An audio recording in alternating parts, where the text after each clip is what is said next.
Assalamualaikum warahmatullahi wabarakatuh.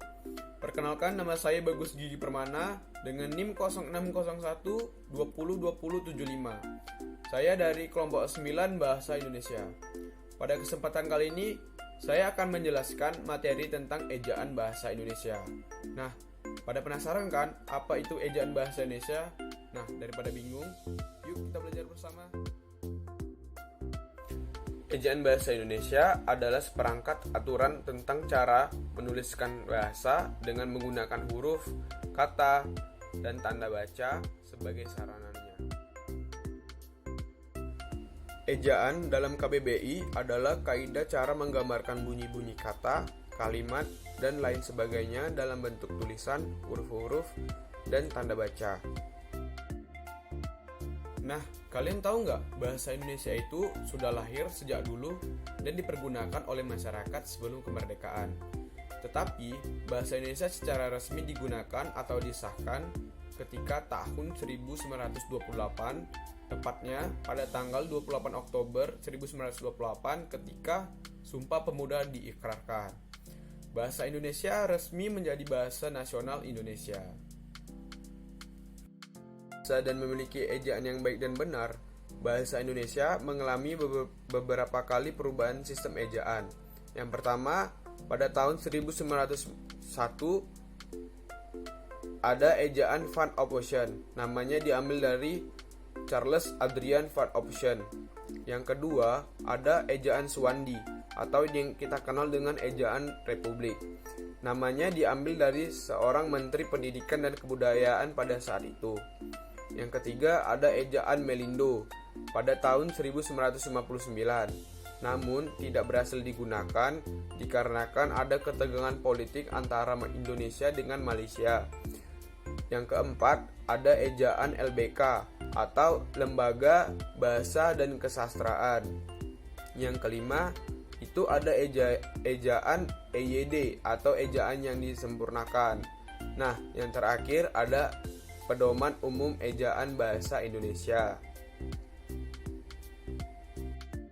Hal-hal yang diatur dalam EYD, yang pertama itu ada huruf, yang kedua ada kata, yang ketiga tanda baca, yang keempat singkatan dan akronim, dan kelima lambang bilangan dan angka. Pemakaian huruf. Yang pertama ada huruf abjad, yaitu A, B, C, D, dan seterusnya sampai Z. Yang kedua ada huruf vokal, yaitu A, I, U, E, O. Yang ketiga ada huruf konsonan, yaitu seluruh huruf abjad tanpa huruf vokal di dalamnya. Yang keempat ada huruf diftong, yaitu A, I, A, U, E, I, O, I, merupakan gabungan antara dua huruf vokal.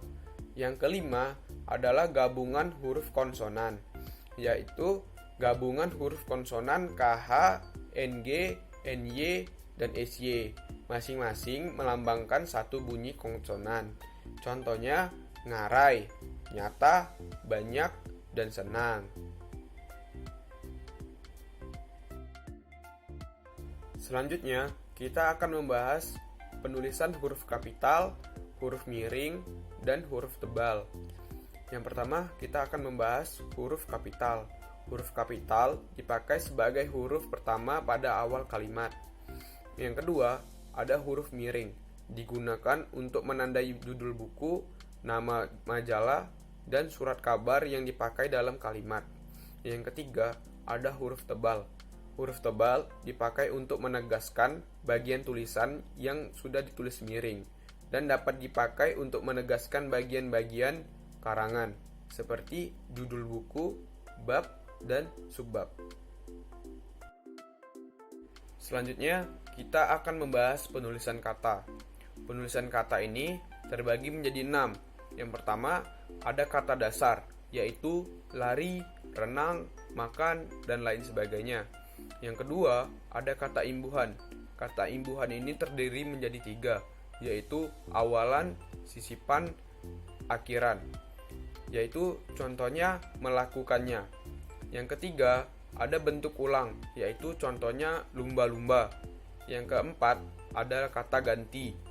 yaitu ku, mu, nya. Atau contohnya kumiliki, milikku, miliknya. Yang kelima ada kata depan, yaitu di, ke, dari. Contohnya di mana, kemana, dari mana. Yang keenam ada kata si dan sang. Selanjutnya, penulisan singkatan dan akronim. Singkatan adalah bentuk istilah yang tulisannya diperpendek dari huruf awalannya saja. Contoh, UI, Universitas Indonesia. Yang kedua, KTP, Kartu Tanda Penduduk. Akronim adalah kependekan yang berupa gabungan huruf dan suku kata. Contoh, Bulog, Badan Urusan Logistik. Yang kedua, Kalteng, Kalimantan Tengah. Penulisan angka dan bilangan, yaitu terdiri dari angka Arab, yaitu terdiri dari angka 1, 2, 3, 4, 5, dan seterusnya. Yang selanjutnya ada angka Romawi, yaitu terdiri dari beberapa angka-angka Romawi. Yang terakhir, ada pemakaian tanda baca. Nah, tanda baca ini terdiri dari yang pertama ada tanda titik, yang kedua ada tanda koma, yang ketiga tanda titik koma, yang keempat tanda titik dua, yang kelima tanda hubung, yang keenam tanda pisah, yang ketujuh tanda tanya, kedelapan ada tanda seru, yang kesembilan ada tanda elipsis, yang kesepuluh ada tanda petik, yang ke-11 ada tanda petik tunggal, yang ke-12 ada tanda kurung, yang ke-13 ada tanda garis miring, yang ke-14 ada tanda penyingkat. Sekian pemaparan materi tentang ejaan bahasa Indonesia. Jika teman-teman ada kritik dan saran, bisa diisi di kolom komentar. Jika teman-teman menyukai video ini, jangan lupa like, comment, and subscribe. Dan wabillahi taufiq wal hidayah. Wassalamualaikum warahmatullahi wabarakatuh.